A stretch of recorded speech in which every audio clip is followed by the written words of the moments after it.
Time check muna tayo, quarter to 11, so that's 11:45 and Pattaya City, Thailand. Dito muna tayo sa shade, relax muna. Ito pong hinihigaan natin, it costs 50 baht. Kasama na yung CR daw at saka kasama na yung shade. Ayan yung shade, makikita nyo yung shade yan. Umbrella, ang gaganda ng kulay. Kasama na yan, 50 baht.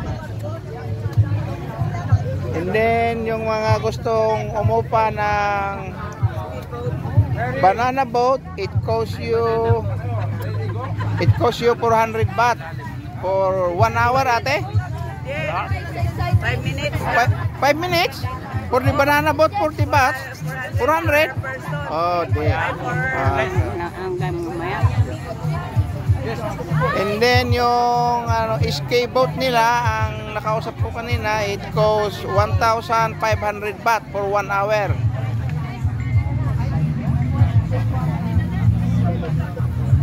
Pero ang libre dito yung mag-swimming. Magdala lang po kayo ng 2-piece bikini and then you can go swim.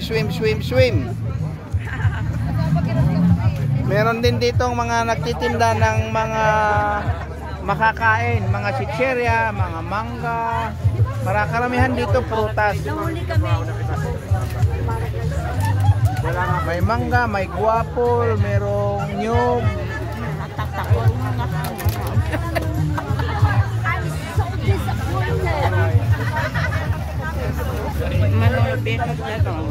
$40 baht.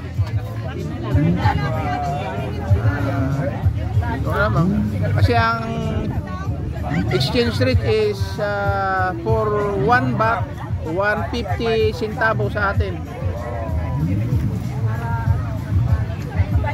Ito binili kong sombrero, ayan, 100 baht.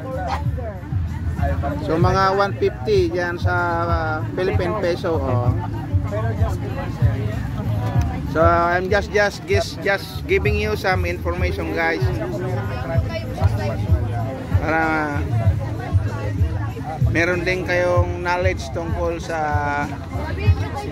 Pattaya City pag pupunta kayo dito sa Thailand.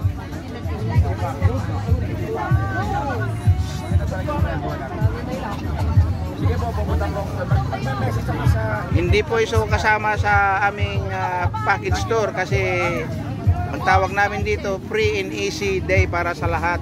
Yung makapaglakwat saka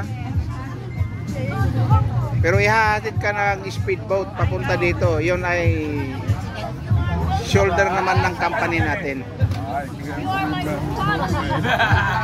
Hatid sundo tayo. Pagdating sa island, iyon na rin yung expenses mo. Pero mamaya, lunch and dinner, libre na naman po tayo kasama ang hotel.